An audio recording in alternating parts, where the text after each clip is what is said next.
ازيكم يا حلوين؟ ان شاء الله تكونوا بخير. عاملين ايه؟ النهارده هكلمكم على برفيوم تحفه تحفه تحفه. عايزه اقول لكم اسمه انكاندescence.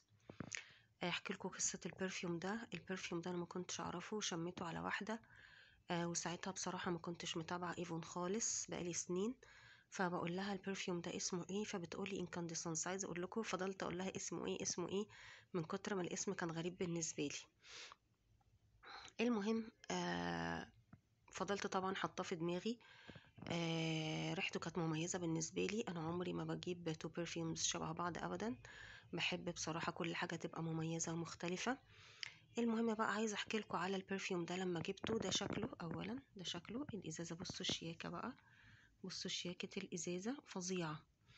طيب بالنسبة بقى للريحة، ريحتها فظيعة، أنثوية جدا، رقيقة، خفيفة، بتثبت جدا.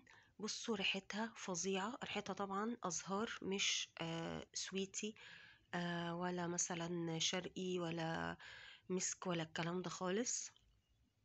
ريحتها حلوة جدا جدا، فظيعة بجد.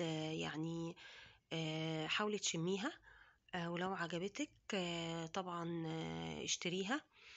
هي بصراحة مميزة جدا، يعني أنا مشمتش ريحة زيها قبل كده. ريحتها ساحرة وجذابة جدا. بس كده أنا خلصت النهاردة الفيديو بتاعي، يا رب يكون عجبكم. لو عجبك الفيديو دوسي على لايك، لو حابة تتابعيني اعملي سبسكرايب، واشوفكم على خير في أقرب فيديو بإذن الله، وسلام عليكم.